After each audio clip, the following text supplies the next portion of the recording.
সম্মানিত জুমার সালাতে উপস্থিত দিনী ভাই বোন, প্রশংসা আল্লাহর জন্য, শান্তি অবতীর্ণ হোক আল্লাহর রাসূলের উপর সাল্লাল্লাহু আলাইহি ওয়াসাল্লাম। আমরাও অবগত আছি যে আমাদের ধারাবাহিক আলোচনায় পবিত্রতার আলোচনা শেষ করে সলাতের আলোচনা আরম্ভ করে একদিন আমাদের বক্তব্য খুতবা হয়েছে, তা ছিল ফরজ সলাতের ফজিলত সম্পর্কে। আজকেও আমরা ফরজ সলাতের ফজিলত সম্পর্কেই আলোচনা করব ইনশাআল্লাহ। সময়ের গতিতে সলাতের বিভিন্ন আলোচনা হবে ইনশাআল্লাহ। সম্মানিত দিনী ভাই বোন, অজু করলে যেমন মানুষের পাপ মিটে যায়, সলাত আদায় করলেও তেমনিভাবেই মানুষের পাপ মিটে যায়। এগুলি মানুষের পাপ মোচনের মাধ্যম এবং জান্নাত পাওয়ার মাধ্যম। আল্লাহ তাআলা মানুষকে সৃষ্টি করেছেন জিন জাতিকে সৃষ্টি করার পরে।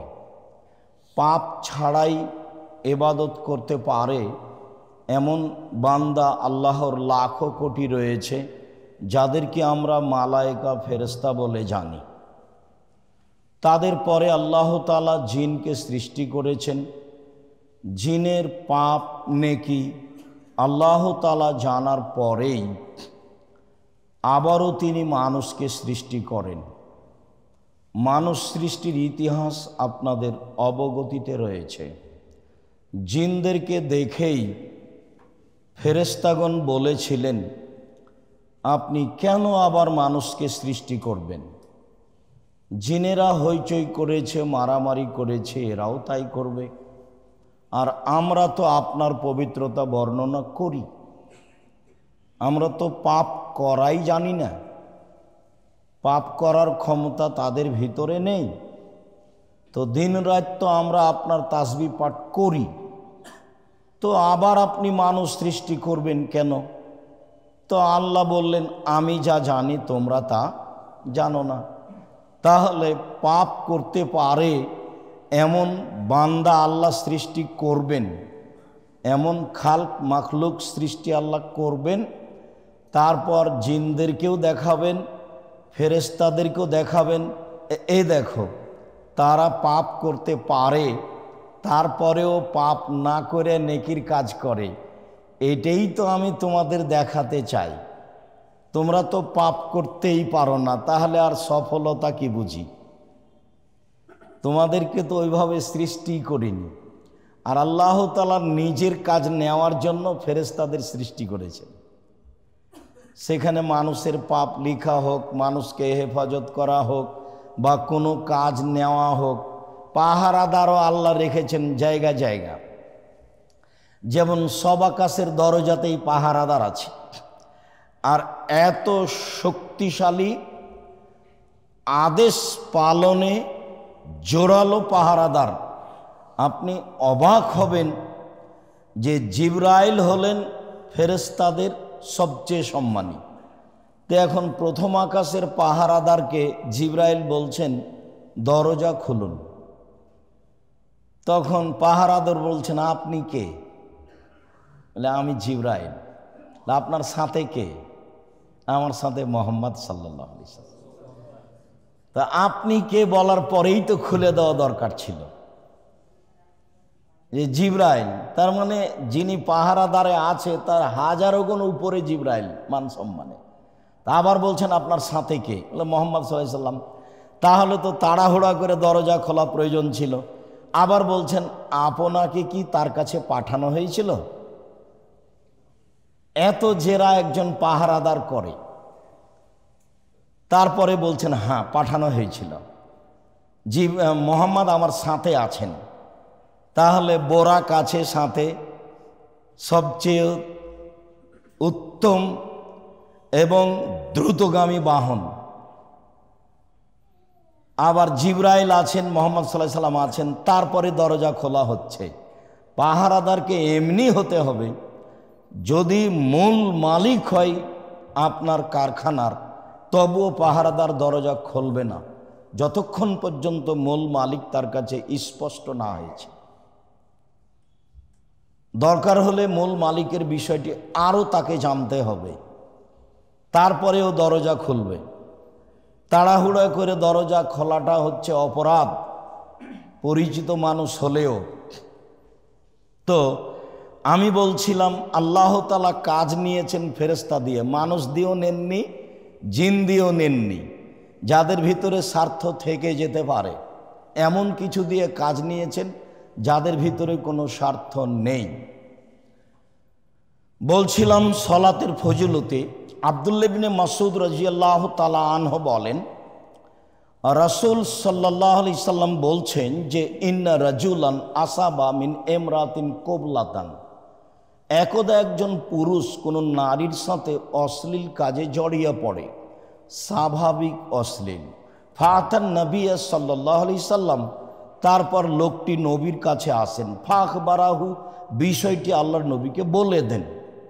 ফানজালাল্লাহু তাআলা, তো বলার সাথে সাথেই অত্র আয়াত নাজেল হলো।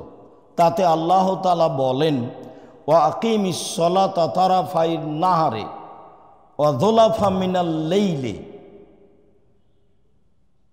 আপনি সলাত আদায় করুন রাতের দুই অংশে, দিনের দুই অংশে। ফজর পড়ুন, জোহর পড়ুন, আসর পড়ুন। যুলাফা মিনাল লাইলি, আর মাগরিব পড়ুন আর এশা পড়ুন।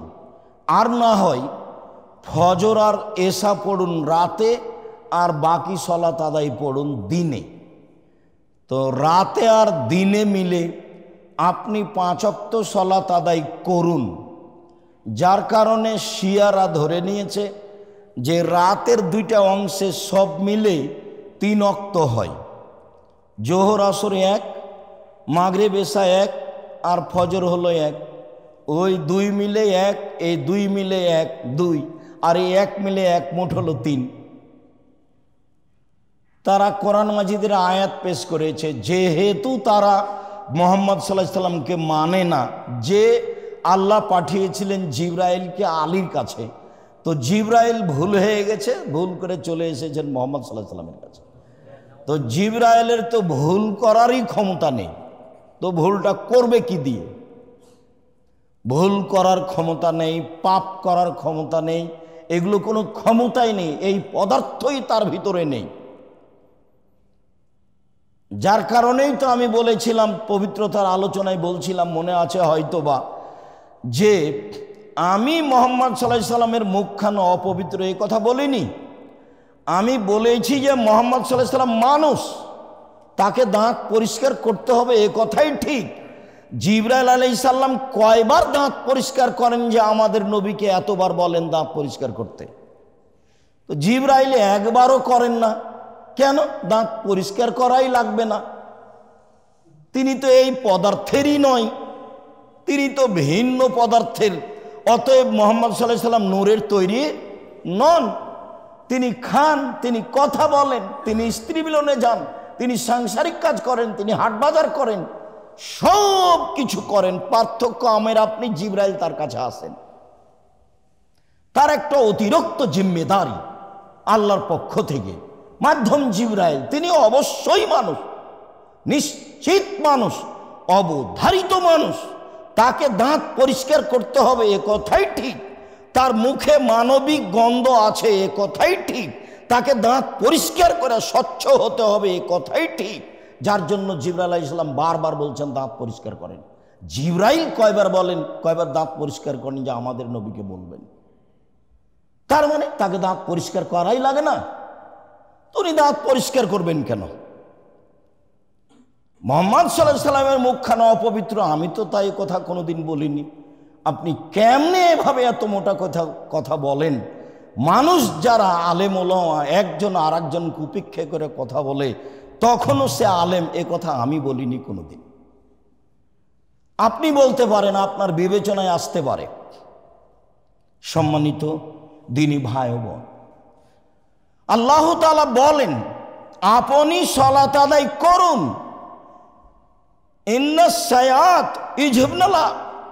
ইন্নাল হাসানাত ইযহাবনা সাইয়্যাত, নেকি পাপকে দূর করে দিবে। যে অভিযোগ সাহাবী এসে করেছেন তাকে আল্লাহ বললেন যে তুমি সালাত আদায় করো, যে পাপ তোমার ঘটেছে এটা কি হয়ে যাবে? মুছে যাবে। যালিকা যিকরা লিয-যাকিরিন, যারা উপদেশ গ্রহণ করবে তাদের জন্য এটা উপদেশ। সবাই কি গ্রহণ করবে? শুনে তো সবাই অনেকে হেসে উঠবে, অনেকেই তুচ্ছ তাচ্ছিল্য করে কিছু বলবে। তখন আল্লাহ তাআলা বললেন যালিকা যিকরা লিয-যাকিরিন, এইটা হচ্ছে যারা উপদেশ গ্রহণ করবে তাদের জন্য উপদেশ। যে কোনো পাপ ঘটে গেলে মানুষ যদি সালাত আদায় করে তাহলে সেই সালাতের মাধ্যমে পাপ কি হবে? মিটে যাবে। উমামা বাহিলি রাদিয়াল্লাহু তাআলা আনহু বলেন রাসূল সাল্লাল্লাহু আলাইহি ওয়াসাল্লাম বলেছেন, সাল্লু খামসাকুম, পৃথিবীর মানুষ 5 ওয়াক্ত সালাত আদায় করো। অসুমু শাহরাকুম, তোমরা রমজান মাসের সিয়াম পালন করো। ও আদ্দু যাকাতা আমওয়ালিকুম, তোমাদের সম্পদের যাকাত বের করো। কিছু হাদিসে এসেছে এমন একটা সময় আসবে মানুষ যাকাত বের করাকে মনে করবে জরিমানা দিলাম, মনে করবে যে এত টাকা নিজে ইনকাম করি, আবার এই টাকার ভিতরে শতকরা 2.5 টাকা দিলে তো কয়েক লক্ষ টাকা, কয়েক কোটি টাকা হয়, এত টাকা যাকাত দিব, মনে হচ্ছে যে জরিমানাই দিলাম, কোনো অপরাধ করেছি তারই জরিমানা দিলাম। আল্লাহর আদেশ। কি রহস্য? অসহায় মানুষকে খাওয়াবেন তারই রহস্য। ভারত, বাংলাদেশ, পাকিস্তানে সরকারিভাবে কওমি মাদ্রাসা চলে না। মানুষ খুব চেষ্টা করে মানুষের দরজায় দরজায় গিয়ে জীবন বাজি রেখে দিন ধর্ম শিক্ষার ব্যবস্থা করেন। তাই তারা ফি সাবিলিল্লাহ আছে, তাদেরকে সহযোগিতা করতে হবে যাকাত দিয়ে।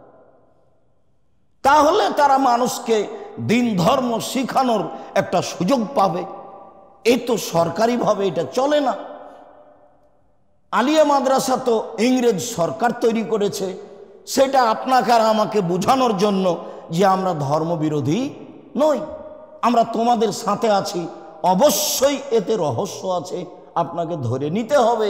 একমাত্র আল্লাহকে সন্তুষ্ট করার জন্য পৃথিবীতে ভারত, বাংলাদেশ, পাকিস্তানে দিনকে টিকিয়ে রাখার যদি কেউ মাধ্যম মনে করে তাহলে বেসরকারি কওমি মাদ্রাসা, যাকে মানুষ খারেজি মাদ্রাসা বলে জেনে থাকে, আর সে কোনোদিনই সরকারিভাবে আপোষ করলে ভালোভাবে টিকতে পারবে না। তাকে সরকারি নিয়ম কানুন মানতে হবে। সরকার কি হবে না হবে সেটা ভিন্ন। আল্লাহর নবী চিরদিন বলেছেন যে আলেম ওলামা সরকারের দরজায় গেলে তারা ভুল পথে চলে যাবে, তারা নিজের দিনের উপরে টিকে থাকতে পারবে না। উমর মারা গেছেন, ফিতনা খুলে গেছে। উমর জিজ্ঞাসা করলেন, হুযায়ফা বলো তো ফিতনার কথা, ফিতনা জেনা চুরি ডাকাতি, আরে না না এগুলো বলছো কেন, এর চেয়ে বড় বড় ফিতনার কথা বলো। তখন হুযায়ফা রাদিয়াল্লাহু তাআলা বলছেন, এত বড় বড় ফিতনা আপনি কি করবেন? আপনার মাঝে আর ওই বড় ফিতনার মাঝে দরজা আছে। তখন ওমর রাদিয়াল্লাহু আনহু বলছেন যে কসরা ও ফতেহা, এই দরজা ভেঙে দেওয়া হবে না খুলে দেওয়া হবে? তখন হুযায়ফা বললেন, এই দরজা ভেঙে দেওয়া হবে, আর দরজা হচ্ছেন আপনি। আপনি উমর যেদিন মারা যাবেন সেদিন ঈসা আলাইহিস সালাম আসা পর্যন্ত দুনিয়াতে ফিতনা ছড়াবে, ছড়াতেই থাকবে। যেদিন আবার ঈসা আলাইহিস সালাম আসবেন সেদিন আবার শান্তি ফিরে আসবে। সব মূর্তি ভেঙে দেওয়া হবে, সব উঁচু কবর ভেঙে দেওয়া হবে, সব শুকর হত্যা করা হবে, যত সারা দেশে ইহুদি খ্রিস্টানদের মারিয়ামার যত ক্রুশ আছে সব ভেঙে ফেলা হবে। তো ফিতনা প্রকাশ হয়ে গেছে, উমর মারা গেছেন। আপনাকে সংবরণশীল হয়েই, ধৈর্যশীল হয়েই নিখুঁতভাবে সরকার ছাড়াই ভিন্নভাবে দিন ধর্ম টিকিয়ে রাখার জীবন বাজি রেখে চেষ্টা করতে হবে। এক শ্রেণীর আলেম তা করছেন, তাই আপনাদেরকে জাকাত দিতে হবে, দান করতে হবে। জাকাত দিতে আপনি বাধ্য, আর দান করতে আপনি প্রস্তুত পরকালের আশা।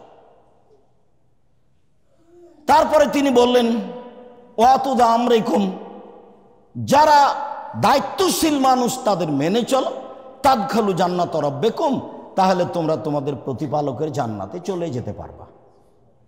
5 ওয়াক্ত সালাত আদায় করো, রমজান মাসে সিয়াম পালন করো, জাকাত দাও, মানুষকে মেনে চলো, তাহলে তোমরা জান্নাতে চলে যাবা, সব দরজা খোলা। আমর ইবনে শুআয়ব নবিহান জাদ্দিহি, আমর ইবনে শুআয়ব তার পিতার মধ্যস্থতায় তার দাদা থেকে বলেন, তার দাদা বলেন আল্লাহর নবী বলেছেন, পৃথিবীর মানুষ মৌরু আওলাদাকুম বিসসালাত ওয়া হুম আবনাউ সাবঈ সিনিনা, তোমরা তোমাদের ছেলে মেয়েকে 7 বছর বয়সে সালাত আদায় করতে বলো। আদেশ, আল্লাহ নবী আদেশ করছেন আপনাকে।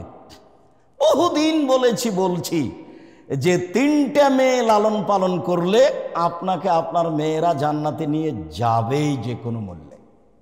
তোরা তো বেঁকে যাবে বিচারের মাঠে, আপনার মাঝে আর জাহান্নামের মাঝে ওরা অন্তরাল হবে। 3টে মেয়ে লালন পালন করলে তো মানুষ তো আর বুঝতে চায় না। একটা মেয়ে জন্ম নিলে মুখ ভারী হয়, মন ভারী হয়, আর একটা মেয়ে জন্ম নিলে আরো ভারী হয়। 3টে মেয়ে জন্ম নিলে খালা ফুফু নানি দাদি বলে, বউ তালাক দিয়ে দেবে, এটা হবে না এতে। তো মানুষের তো এটা স্বভাব গতি। এখন রাসূল সাল্লাল্লাহু আলাইহি সাল্লাম সব নীতিকে উল্টে দিয়ে বলছেন যে শোনো, 3টে মেয়ে যদি কেউ লালন পালন করে তাহলে তার মাঝে আর জাহান্নামের মাঝে থাকবে অন্তরাল হয়ে মেয়েরা, যে আমার আব্বাকে আগে জান্নাতে দেন, তারপরে কোনো কথা। তাহলে ছেলে তো 10টা ছেলেকে মাস্টার ডিগ্রি পাস করালে কিছুই হবে না, তাহলে পড়াবো কেন? বলে জন্ম দিয়েছি এই জন্য। এই দেখেন, 7 বছর বয়সে বাপ ছেলে মেয়েকে আদেশ করবে সালাত আদায় করতে। আদেশ, মৌরু আওলাদাকুম বিসসালাত, পৃথিবীর মানুষ তোমরা তোমাদের ছেলে মেয়েকে 7 বছর বয়সে সালাতের জন্য আদেশ করো। ওয়াদরিবহুম আলাইহা আবনা 10 সিনিনা, পিটিয়ে সালাত আদায় করা 10 বছর বয়সে, আদেশ, পিটানো। মার রাসূলের মুখ থেকে আছে, আল্লাহ রাসূল বললেন যে স্ত্রীকে খাওয়াবা যে মানের তুমি খাও, স্ত্রীকে পড়াবা যে মানের তুমি পড়ো, স্ত্রীকে কটু কথা বলো না। তার উপরে আবার বলছেন যে মুখের উপরে মারো না, যদি কোনো সময় মারাও লাগে আদর করতে হবে, এ কথাই ঠিক। যাকে কটু কথা বলতে নিষেধ করা হলো, পরের বাক্যে আবার বলছেন যে মারলে মুখের উপরে মারো না। তালাক বলবেন না, তালাক বলা বোকামি, তাহলে তো ভাবার সুযোগই থাকলো না। আর 1 বৈঠকে 3 তালাক দিয়েছেন, তখন মাওলানা সাহেব বলেছে যে 1 রাতের জন্য বিবাহ দাও, তাহলে বেকায়দা হয়ে গেল। তো এই পথে আপনি এই যতই রাগ হোক এই ভাষায় ব্যবহার করবেন না, বিবেচনার সুযোগ থাকবে। মেয়েটা আমি তালাক দিব কি না, বাপ মাকে বুঝবো, বন্ধু বান্ধবকে বুঝবো, 5 জনকে বুঝবো। তা আপনি রাগের চোটে 1000 বার বললেন 1000 তালাক, তাহলে আপনি ভাববেন কখন? রাগ তো আপনাকে ভালো ফয়সালা দেবে না। রাগ সব সময় কি ফয়সালা দেয়? খারাপ দেয়, মন্দ দেয়। রাগের সময় তো বুদ্ধি কম থাকে। রাগ করে আপনি তালাকের কথা বলবেন কেন? যদি মারাই লাগে তো আল্লাহর নবী এত বড় ভদ্র, পৃথিবীতে সবচেয়ে ভদ্র মানুষ আর সবচেয়ে দামি মানুষ, জান্নাতের গেটে লেখা আছে যে সর্বপ্রথমে যিনি জান্নাতে প্রবেশ করবেন তিনি হচ্ছেন মুহাম্মদ সাল্লাল্লাহু আলাইহি ওয়াসাল্লাম।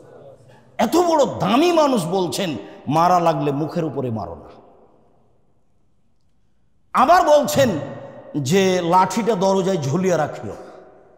স্ত্রী ছেলে মেয়ে দেখে ভাববে যে ভ্যানিটি ব্যাগ হাতে করে বাজারে যাইতে চাইলে এইটা।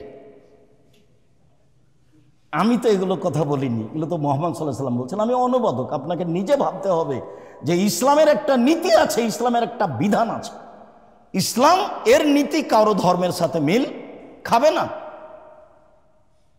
আবার তিনি বলছেন লা তারফা আসাকা আদাবান মিন আহলিক, ছেলে মেয়ে স্ত্রী পরিবার উপর থেকে লাঠিটা সরিয়ে রাখিও না, লাঠিটা নগদ রাখিও। এগুলো তো রাসূলের মুখের ভাষা। 5টা হাদিস আছে একই ধরনের। তারপরে শেষে গিয়ে আবার বলছেন ওলা তাহজুরুহা ইল্লা ফিল বাইতে, তুমি তোমার স্ত্রীকে তোমার বাড়ি ছাড়া কোথাও যেতে দিও না, কোথাও থাকতে দিও না। নানির বাড়ি, ফুফুর বাড়ি, খালার বাড়ি জরুরি প্রয়োজন ছাড়া বাড়ি থেকে বের হতে পারে না। বের হতে পারে, আল্লাহ তো বলছেন যে তোমার স্ত্রী যদি বের হয় তাহলে এভাবে এভাবে বের হবে। ও তো বেগম রোকেয়া বলেছে বের হতে পারবে না, মুসলমান বলেছে, ইসলাম ধর্মে বলেছে, এটা আবার ধর্ম নাকি? তাই বই লিখেছে অবরোধবাসিনী। তাই এখন বাইরে বের হলে বই পাবেন কেন হবো অবরোধবাসিনী। অবাক কথা, আমরা তো অবরোধবাসিনী নই। আমরা তো ডাক্তারের কাছে যেতে পারি, আমরা তো শ্বশুর বাড়ি যেতে পারি, আমরা তো বাপের বাড়ি যেতে পারি, আমরা তো প্রয়োজনে মাঠে ঘাটে যেতে পারি। তা আমরা অবরোধবাসিনী হলাম কি করে? তাহলে বেগম রোকেয়া ভুল বলেছে। ও তো অপমান করার জন্য।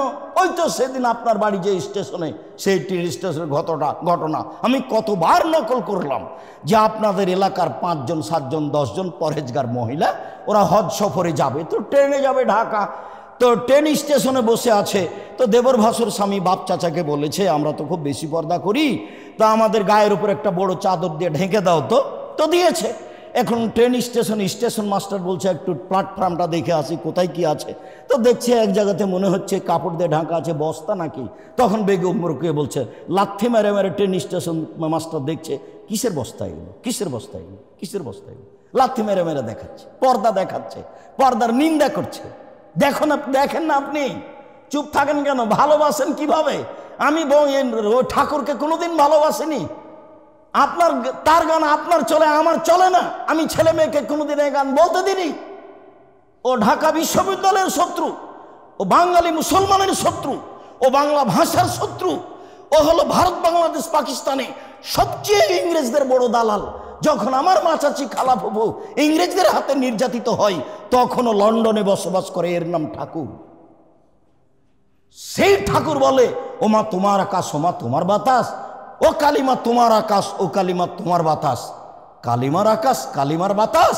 তাই তো আমি 30 বছর আগে বলেছি তোর বাপের আকাশ। আমি কোনোদিন ছাড় দিয়ে কথা বলেছি তা আমার মনে বলে না। আপনার চলে, আমার চলে না। এসব ছেলে মেয়ে কি শিক্ষা অর্জন করলো? নিজেকে বিক্রি করে দিল, হুজুরেরা ধর্ম বেঁচে খেলো। আল্লাহ রাসূল তাই বলছেন, আমার আশঙ্কা 3টে, আমার উম্মতের আলেমেরা ধর্ম বেঁচে খাবে। আমার আশঙ্কা 3টে, আমার উম্মত হিন্দুদের সাথে মিশে যাবে। আমার আশঙ্কা 3টে, আমার উম্মত মূর্তি পূজা করবে। মাস্টার ডিগ্রি পাস করেছে, পাইলট ছিল, এখন রিটায়ার্ড হয়েছে, অনেক টাকা পেয়েছে, ঢাকায় বাড়িঘর করেছে। মায়ের ছবিটাকে সুন্দর করে কাঠ দিয়ে ঝকঝকে করে বানিয়ে পিছন দিকে ঝুলিয়ে রেখেছে। আব্দুর রাজ্জাক সাহেব, আমি আমার মাকে খুব শ্রদ্ধা করি, এই জন্য আমি রাখি এভাবে। আমি বলছি আপনি কুসন্তান, আপনি খারাপ সন্তান। আপনার মা আপনাকে রেখে গিয়ে অপরাধ করেছে, আপনার মা আপনাকে লালন পালন করে অপরাধ করেছে। আপনি আপনার মায়ের কি সম্মান দেখান? যেদিন আপনার মা মারা গেছিল সেদিন বাড়িতে এসে আপনার মায়ের ছবিটা, হোজ করা ছবিটা টুকরো টুকরো করে ছিঁড়ে কবরের পাশে গিয়ে বলতেন আল্লাহ আমার মাকে ক্ষমা করো। তাহলে আপনি হতেন শিক্ষিত সন্তান, সুসন্তান। কি দেখাচ্ছেন আপনি? আমার উম্মত হিন্দুদের সাথে মিশে যাবে, আমার উম্মত মূর্তি পূজা করবে। বাপ মাকে এভাবে ভালোবাসা দেখাচ্ছেন, কি এটা ভালোবাসা? বলছে কবরে ফুল চাপিয়ে সিক্ত করলো, কবরে ফুল চাপিয়ে সিক্ত করলো, আর যে কবরে আছে তাকে পিটিয়ে একাকার করে দিল। তো কি সিক্ত করলো? এরা শিক্ষিত মানুষ? আপনি বলতে পারেন আমি কোনোদিন বলিনি, আমি বলতেও চাই না। মুরা ওয়ালাদা কুম্বি সালাত, তোমরা তোমাদের ছেলে মেয়েকে সালাত আদায় করতে বলো 7 বছর বয়সে, পিটিয়ে সালাত আদায় করা 10 বছর বয়সে। আফারিকুম বাইনাহুমিল মাজাজিজ, 10 বছর 12 বছর হলে বিছানা ভিন্ন করতে হবে, একসাথে থাকা হবে না। ছেলে মেয়েরা বিশ্ববিদ্যালয়ে একসাথে থাকছে, যার জন্য মহিলারাও সমকামিতে লেগে যাচ্ছে, পুরুষেরাও সমকামিতে লেগে যাচ্ছে। ও তো আল্লাহর নবীর আদেশকে মানেনি।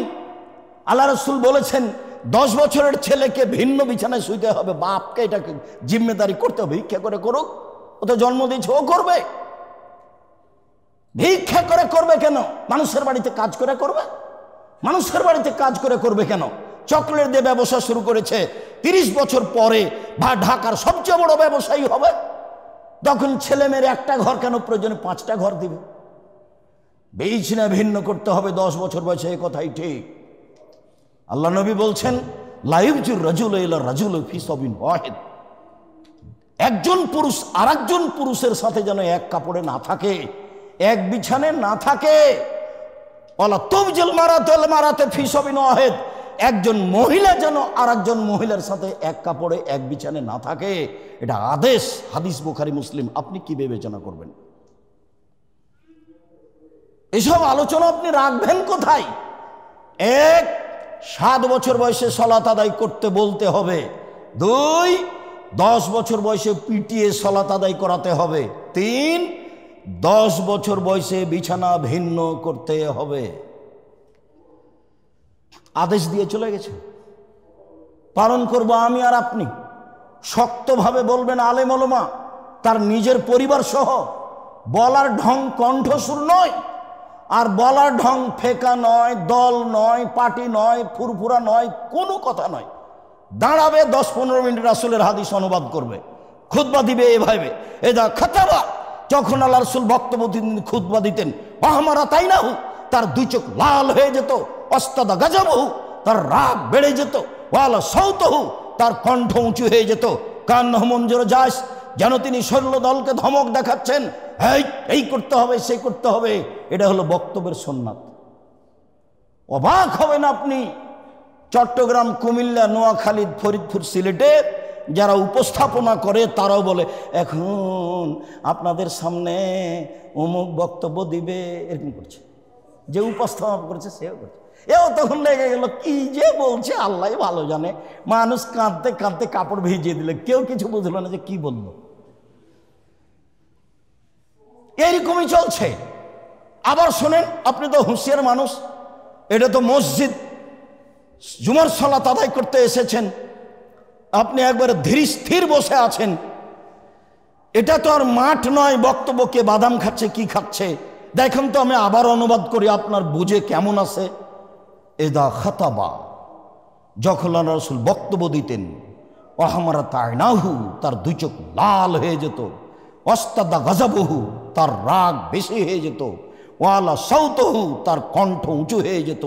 কান্নাহু মুনজির জাস, যেন তিনি সৈন্য দলকে ধমক দেখাচ্ছেন। হাদিস বুখারী মুসলিম। এটা হলো বক্তব্যের সুন্নাত। দেখেন তাহলে কণ্ঠস্বরে বক্তব্য চলবে কিনা। সবাই যে দিচ্ছে, সারা দুনিয়ার মানুষ দিলে আপনি কি করবেন? সারা দুনিয়ার মানুষ যদি করোনাতে 3 ফুট পরে পরে দাঁড়ায়, আপনিও দাঁড়াবেন? সারা দুনিয়ার মানুষ যদি বলে 5 জনের বেশি জুমা মসজিদে আসবে না, তাহলে আপনি মেনে নেবেন এটা? আপনি করতে না পারলে একাই বাড়িতে পড়েন, কিন্তু মানবেন না কোনো সময় এটা। তাহলে আপনি আপনার ঈমানের উপরে আছেন। আল্লাহ রাসূল বলেছেন, ঈমান বাঁচাতে 1 পারলে ঠেকাও জোর করে, 2 না পারলে মুখে বলো, 3 না পারলে ঘৃণা করে এড়িয়ে চলো। এই তো আপনার একটা পথ আছে বাঁচার। আপনি ওখানে সমর্থন দিলেন কেন? কেন আপনি দিবেন? সম্মানিত দিনী ভাই বোন, আবু যর গিফারি রাদিয়াল্লাহু তাআলা আনহু বলেন, রাসূল সাল্লাল্লাহু আলাইহি সাল্লাম একদা খারাজা জামানা শীতায়, শীতের দিনে বাড়ি থেকে বের হয়েছে। এতাহাফাতুল ওয়ারাক, তো দেখছেন বাহিরে গাছের পাতা ঝরঝর করে ঝরছে। শীতের দিনে গাছের পাতা ঝরে সাধারণত। ফা খাজা বেগোসনাইনে, তিনি নিজে একটা গাছের 2টা ডাল ধরলেন। ডাল ধরতেই ফাদালিকাল ওয়ারাক ইয়াতাহাফাত, দেখছেন ধরতেই গাছের ডালগুলি টপ টপ টপ টপ করে একটার পর একটা ঝরে পড়তে লাগলো। তখন আল্লাহ রাসূল বলছেন, আবু যর। আবু যর বলছেন, লাব্বাইক ইয়া রাসূলুল্লাহ, বলেন আমি প্রস্তুত, কি বলছেন? তখন বলছেন, আবু যর মনে রেখো, ইন্নাল আবদাল মুসলিম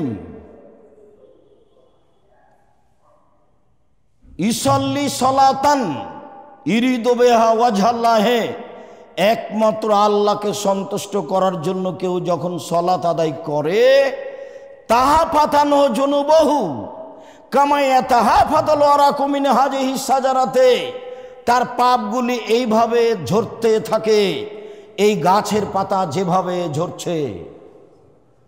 সলাতে মানুষের পাপ ঝরে যায়। এইটা রাসূল সাল্লাল্লাহু আলাইহি সাল্লাম বললেন আবু যর গিফারিকে। আব্দুল্লাহ ইবনে শাকিক রাদিয়াল্লাহু তাআলা আনহু বলেন, রাসূল সাল্লাল্লাহু আলাইহি সাল্লাম বলেছেন, লা ইয়ারাউনা আসহাবু রাসূলিল্লাহি সাল্লাল্লাহু আলাইহি ওয়াসাল্লাম তারকু কুফরুন গায়রাস সালাহ। যত দুনিয়াতে ইবাদত আছে, যে কোনো ইবাদত আদেশ ছেড়ে দিলে সাহাবীগণ তাকে কাফের মনে করতেন না, তবে সালাত ব্যতীত। সালাত ছেড়ে দিলে সাহাবীগণ তাকে কাফের মনে করতেন। সালাত ছেড়ে দিলে সাহাবীগণ তাকে কাফের মনে করতেন।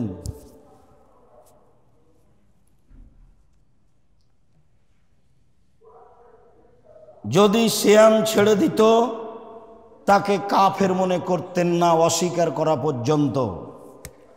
যার কারণে ইমাম আহমদ ইবনে হাম্বল রাহিমাহুল্লাহ বলেছেন, অলসতা করে এক ওয়াক্ত নামাজ ছেড়ে দিলে তাকে হত্যা করতে হবে।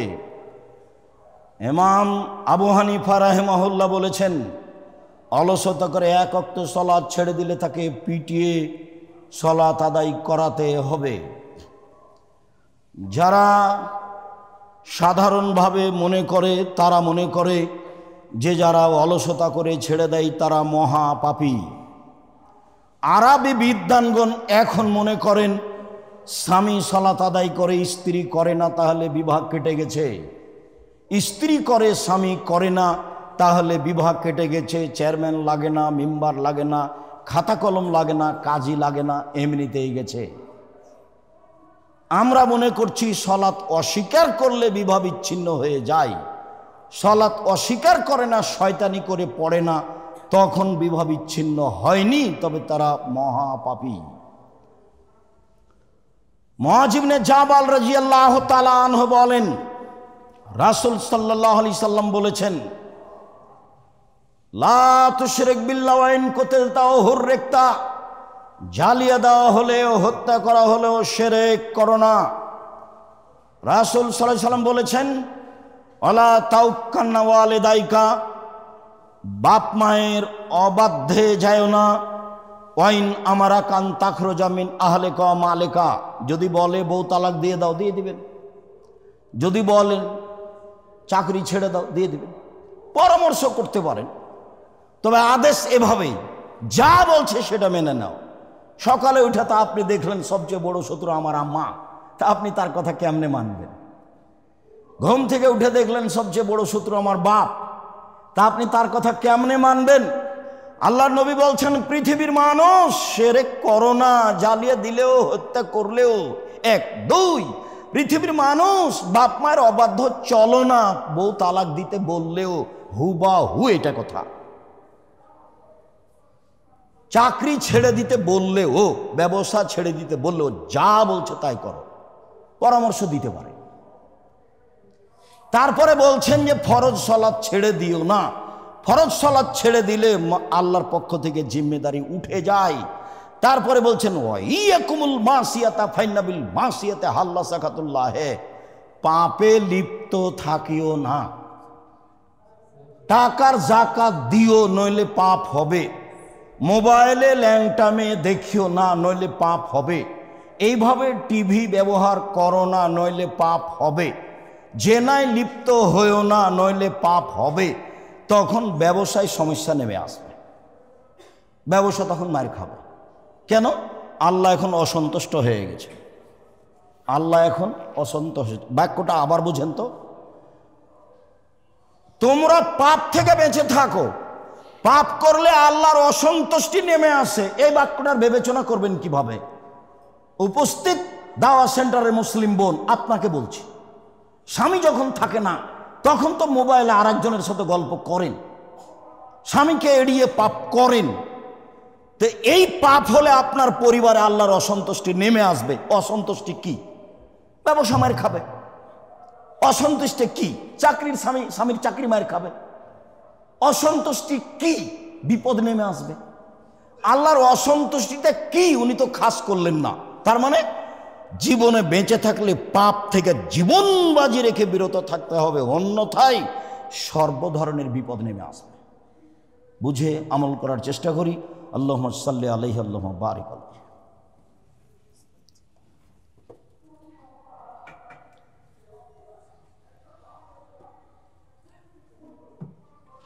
আলহামদুলিল্লাহ ওয়াহদা ওয়াসসালাতু ওয়াসসালামু আলা মান লা নাবিয়্যা বাদা। আবু মুসা আশআরী রাদিয়াল্লাহু তাআলা আনহু বলেন, আল্লাহর নবী বলেছেন, মান সাল্লাল বারদাইনে দাখালাল জান্নাহ। কেউ যদি আসরের সালাত এবং মাগরিবের সালাত ঠিক ঠিক আদায় করে তাহলে সে জান্নাতে চলে গেছে। আবু হুরায়রা রাদিয়াল্লাহু তাআলা আনহু বলেন, রাসূল সাল্লাল্লাহু আলাইহি সাল্লাম বলেছেন, লাইয়ালে জান্নারা আহাদুন, সে ব্যক্তি জাহান্নামে যাবে না, মান সাল্লা কাবলা তুলুই শামসে ও কাবলা গুরুবিহা, যে সূর্য ডুবার আগে আসরের সালাত নির্ধারিত সময়ে পড়ল, যে সূর্য ওঠার আগে ফজরের সালাত নির্ধারিত সময়ে পড়ল, সে জাহান্নামে কখনো যাবে না। কখনো শব্দটা আল্লাহ রাসূল নিজে বলছে, সে কখনো জাহান্নামে যাবে না। তার মানে আসরের সালাত ফজরের সালাত দুইটা সালাতকে ভিন্নভাবে গুরুত্ব দিতে হবে, যার কারণেই এক শ্রেণীর মানুষ বলছে যে এই দুটাকেই মারব, একটা পড়ব সূর্য ডুবার আগে আর একটা পড়ব সূর্য ওঠার আগে। ঠেকান দেখি আপনি আব্দুর হিসেবে আমি কি করব? আপনি বাড়িতে পড়েন, আল্লাহ রাসূল তো আদেশ দিয়েছেন। সময়ের এক পর্যায়ে আপনাকে বলবো ইনশাআল্লাহ। এই দুটার কথাই বললেন, এখন যে দুটো হাদিস বললাম, কখনো জাহান্নামে যাবে না। তো সালাত হলো আসর আর সালাত হলো ফজর, এ দুটাই সালাত, তো কখনো জাহান্নামে যাবে না। আবু হুরায়রা রাদিয়াল্লাহু তাআলা আনহু বলেন, রাসূল সাল্লাল্লাহু আলাইহি ওয়াসাল্লাম বলেছেন, লা ইয়ালামুন নাস মা ফিন নিদাই ওয়াস সাফিল আউয়ালে, মানুষ যদি জানতো প্রথম কাতারে কি নেকি আছে, মানুষ যদি জানতো আজান দিলে কি নেকি পাওয়া যায়, লাম ইয়াজিদিল্লাহ ইস্তাহিমু আলাইহি ফাস্তাহামু, তাহলে লটারি ছাড়া কোনো পথ থাকতো না। সবাই বলতো আমি প্রথম কাতারে, সবাই বলতো আমি আজান দিব। তো সবাই তো আর আজান দিতে পারবে না, সবাইকে তো আর প্রথম কাতারে ধরবে না, তখন পথ কি বাছাই করতো? লটারি। আব্দুর রাজ্জাক সাহেব, আপনি না বলেছেন লটারি হারাম? হ্যাঁ, লটারি হারাম। ওটা হলো ওটা হলো জুয়া। হাজারো মানুষের টাকা নিয়ে একজনকে দেয় আর বাকি টাকা মেরে খায়, ওটা হারাম, ওটা জুয়া। আর এই লটারিতে কারো টাকা মায়ের খায় না, ওটা লটারি করে প্রথমজন বাছাই করা হয়। আগে যেমন বিলে মাছ মারতেন, তখন সবাকে যদি নিজে নিজে নিতে বলেন, তাহলে যে ভাগটাতে বড় মাছ আছে সেটা নিবেও। তো বলছেন এই লটারি করো, লটারি করো, যার নামে যেটা আসবে সেটা সবাই পাবে, ওটা জায়েজ, ওই লটারি জায়েজ, বুখারী মুসলিমের হাদিস। আল্লাহ রাসূল বললেন যে লটারি ছাড়া কোনো পথ পেত না মানুষ। যেহেতু মানুষ জানে না, কাজে মানুষ পিছে আসে, আগেই চলে যাওয়ার উঠে যাওয়ার চেষ্টা করে, বলে যে যখন সালাত শুরু হবে তখন যাব, সালাত শুরু হবে যখন, আবার রুকুতে ধরে, দৌড়ে দৌড়ে এসে ছেলের রুকু ধরে। তিনি বলছেন, ওয়ালা ইয়ালামু মা ফিত তাহজিরে, জোহরের সালাতে কি নেকি আছে এটা জানলে লাস্তাবাকু ইলাইহি, দৌড়িয়ে এসে জামাত ধরতো। ওয়ালাউ ইয়ালামুনা মা ফিল ফাজরে ওয়া ইসা আতাহুমা ওয়ালাউ কানা হাবওয়ান, আর ফজরের সালাতে আর এশার সালাতে কি নেকি আছে এটা জানতে পারলে হামাগুড়ি দিয়ে আসতো। ভালোভাবে হেঁটে না আসতে পারলে কি করে আসতো? হামাগুড়ি দিয়ে আসতো। বুখারী মুসলিম। তা আমি আর আপনি তো বুঝতে পারি না, শুনি বা শুনিও না।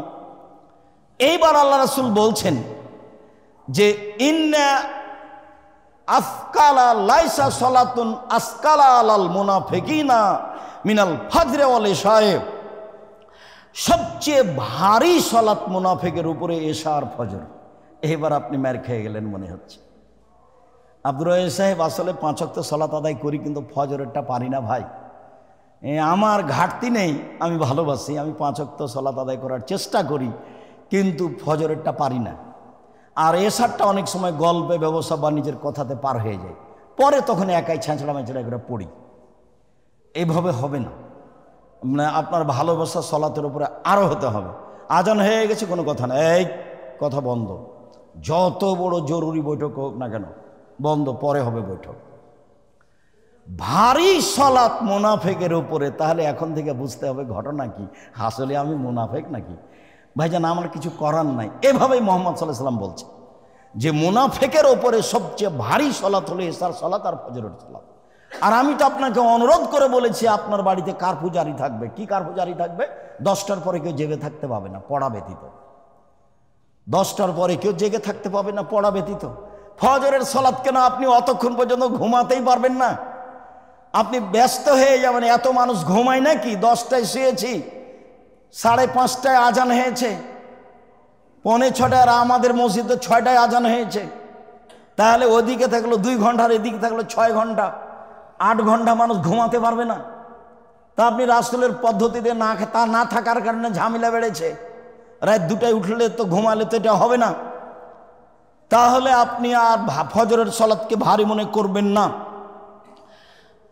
উসমান রাদিয়াল্লাহু তাআলা আনহু বলেন, রাসূল সাল্লাল্লাহু আলাইহি সাল্লাম বলেছেন, মান সাল্লাল ইসা ফি জামাতিন ফাকান্নামা কামা নিসফাল লাইলে।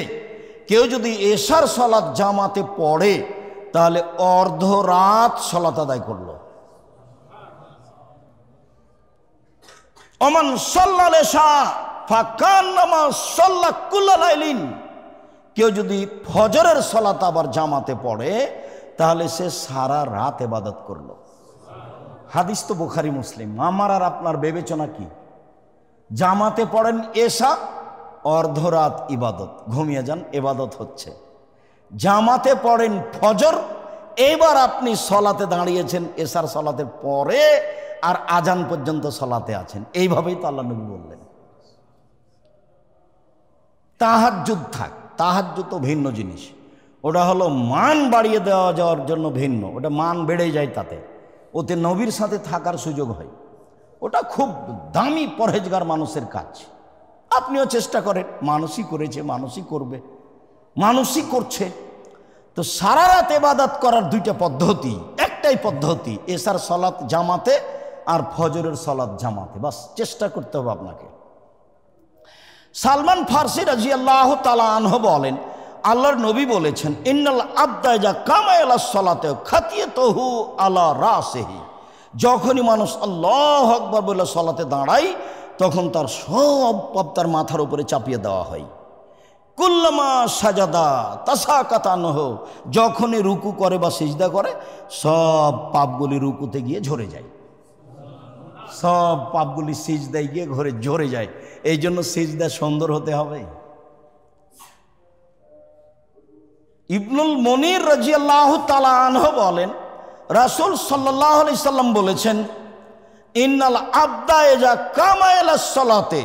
যে কোনো পুরুষ নারী যখন সলাতে দাঁড়ায়, উতিয়াবে জুনুবিহি কুল্লিহা, তার সব পাপগুলি নিয়ে আসা হয়।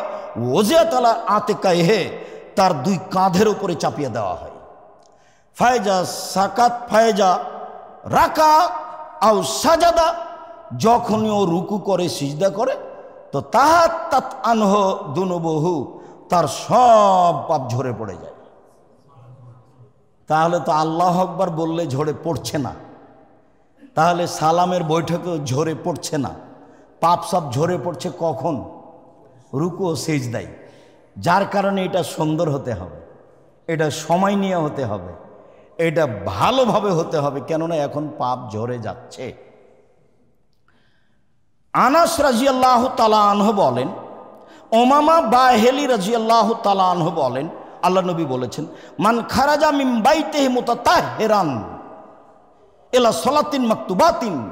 কেউ যখন বাড়িতে ওযু করে ফরজ সালাতের জন্য যায় তখন কানা কাজরিহি কার রাজুলিল হাজিল মুহরিম, সে লোকটা ওই নেকি পায় যে এহরাম বেঁধে হজ করেছে। তাহলে বাড়িতে ওযু করে বের হতে হবে, তাহলে এই নেকি। ওমান খারাজা এলা দোহা, কেউ যদি চাস্তের সালাত আদায় করব বলে বাসা থেকে বের হয়, কাল মৌতামের, তাহলে উমরা করে যত নেকি পায় তত নেকি পাবে। তবে ওযু করে বের হতে হবে চাস্তের সালাতের জন্য। ওয়া সালাতুন আলা আসারি বাদ সালাতুন কিতাবুন আলা লাগওয়া বাইনাহুমা কিতাবুন ফিল লিন। কেউ যদি এক সালাতের পরে আরেক সালাত আদায় করে দুই সালাতের মাঝে অপ্রয়োজনীয় কথা না বলে, প্রয়োজনীয় ছাড়া অপ্রয়োজনীয় কথা না বলে, তাহলে তার তালিকাটা ইল্লিনে লিখে দেওয়া। একটা আছে সিজ্জিন আর একটা আছে ইল্লিন। সিজ্জিন পাপীদের খাতা থাকার জায়গা, আর ইল্লিন পরহেজগার মানুষের খাতা থাকার জায়গা, নাম তালিকা থাকার জায়গা। তো আপনি যদি এক সালাতের পরে আর এক সালাত আদায় করেন আর মধ্যে যদি অপ্রয়োজনীয় কথায় জড়িয়ে না পড়েন, তাহলে আপনার নামটা ইল্লিনে লিখা হবে। এই কথা মুহাম্মদ সাল্লাল্লাহু আলাইহি সাল্লাম বলেন। তিনি বলেন, মান সাল্লা লিল্লাহি আরবাইনা ইয়াওমান ফি জামাতিন, কেউ যদি আল্লাহকে সন্তুষ্ট করার জন্য 40 ওয়াক্ত সালাত জামাতে পড়ে। এইবার চলে এসেছে অন্য কথা, 40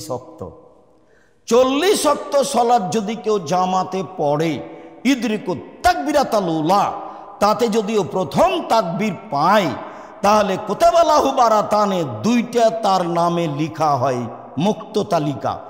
এক, বারিয়াত মিনান নারে, জাহান্নাম থেকে মুক্ত। দুই, মুনাফিকি থেকে মুক্ত। 40 ওয়াক্ত সালাত যে কোনো মসজিদে, হজ সফরে গিয়ে মসজিদে নববীতে পড়তে হবে। তাই মক্কাতে হোটেলে বসেছিল, মসজিদে যায়নি। মদিনায় যখন গেছে তখন মোয়াল্লেম বলে দিয়েছে, জীবন বাজি রেখে 40 ওয়াক্ত, 5 8 40। কয়দিন থাকতে হবে মদিনায়? 8 দিন। 5 8 40, বাস দুইটা পেয়ে গেছে। কি পেয়ে গেছে? একটা মুনাফিকি থেকে মুক্তি তালিকা পেয়ে গেছে, আর একটা হলো জাহান্নাম থেকে মুক্তি পেয়ে গেছে। আপনি মক্কায় জামাত ধরলেন না, ঘরে থাকলেন হজ করতে গিয়ে, আর মসজিদে নববীতে ধরার জন্য রাস্তায় দাঁড়িয়ে থাকলেন, তখনও ইবাদত। আপনি এটা কি দিয়ে বুঝলেন? এরকম কথা তো আল্লাহ রাসূল বলেননি।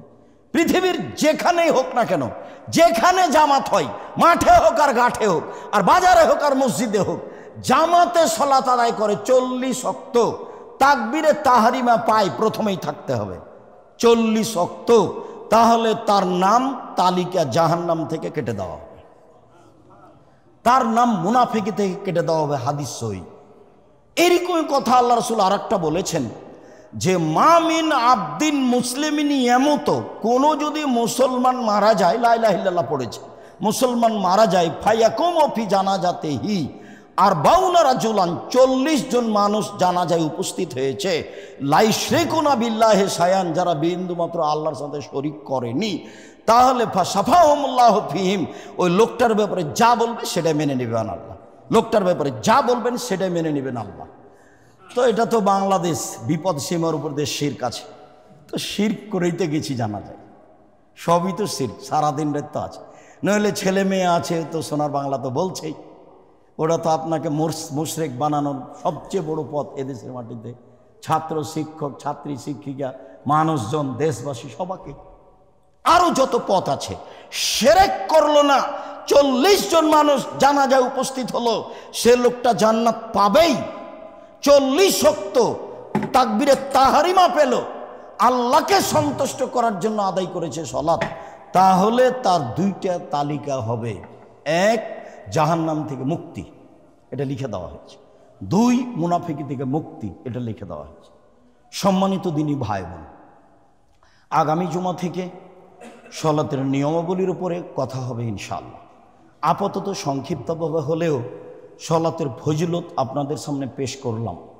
অজুর ফজিলত এক সময় বলছিলাম, আজকে সালাতের ফজিলত বলছিলাম। পরের কথাটি হচ্ছে এই যে, আপনাদেরকে আমি অন্তর থেকে ভালোবেসেই বলি, আমি প্রতি জুমায় আসবো, এ কথাই ঠিক ইনশাল্লাহ, কোনো দুর্ঘটনা, কোনো সমস্যা না থাকলে। আমি এ কারণে চাই, জাতির সামনে লাখো জনগণ যাদের সামনে, তারা সঠিক কথা বলছে আমার বিবেচনাতে বলে না, আমরা জনগণকে সামনে পেলাম না। আমি মিডিয়াকে এই জন্য এখন স্থান দিই, আগে দিতাম না, কেননা আমরা সব জায়গায় যেতে পারি না, মানুষ আমাদের সহ্য করে না। তাই মিডিয়ার মাধ্যমে যদি যায় বিভিন্ন জায়গায়, তাহলে একটা হক পথ তারা কিছু না কিছু পাবে, যা আমরা ফল বুঝতে পারি। এই মর্মে আমি আপনাদেরকে অনুরোধ করি, জুমার দিন অন্তত ভাই বোন, খালা ফুফু, আত্মীয় স্বজন, বন্ধু বান্ধব সম্ভবপর চেষ্টা করবেন একটু ডেকে নিয়ে আসা। আমি আপনার এবং তার কিছু না কিছু উপকার করবই করবো ইনশাআল্লাহ। যেমন আজকে খুতবার শেষে বললাম যে এই যে 40-এর প্রতারণা দেওয়া হয়েছে হাজিদের, তাহলে এটা হাজিদের জন্য খাস? এটি কি মসজিদের নবাবির জন্য খাস? এটা সারা পৃথিবীর মানুষের জন্য আম, যে যেখানে আছে, জঙ্গলে মাঠে ঘাটে আছে। 3 জনে একসাথে জামাত আদায় করবে, সালাত আদায় করবে 40 ওয়াক্ত, বাস। আর 40 দিন এরা ধরে নিয়েছে, 5-8 40 হয়, বাস। 8 দিনের সরকারভাবে সুবিধা পেয়েছে, 8 দিন কোথায় গিয়ে থাকবে? মসজিদে নবাবিতে থাকবে। ধর্ম তো এমন নয়, ধর্ম তো প্রতারণা নয়। কিভাবে এটা হতে পারে? মক্কায় জামাত ধরে না, সেটা পৃথিবীতে সবচেয়ে দামি জায়গা হলো মক্কা। মসজিদে নবাবিতে 2 রাকাত সালাত আদায় করলে অন্য মসজিদের চেয়ে 1000 গুণ বেশি নেকি হবে, হাদিস বুখারী মুসলিম। আর কাবা ঘরে 1 ওয়াক্ত সালাত আদায় করলে অন্য পৃথিবীর মসজিদের চেয়ে 1,00,000 গুণ বেশি হবে, এই হাদিস জয়ীফ। হাজারো লাখ গুণ বেশি হবে, এগুলো সব সহি।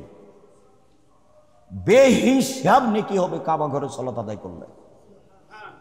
এগুলো হলো সব সহি। যাতে 1 লক্ষ খাস করা আছে সেটা ঠিক নয়, মনে হয় আমি বুঝাতে পারি না কথা। যাতে বেহিসাব বলা হয়েছে লক্ষ লক্ষ, সেগুলো হাদিস ঠিক, একাধিক হাদিস। যার কারণে কাবা ঘরে কোনো নিষিদ্ধ সময় নেই, 24 ঘন্টা সালাত চলবে, 24 ঘন্টা তওয়াফ চলবে। এর নাম কাবা ঘর।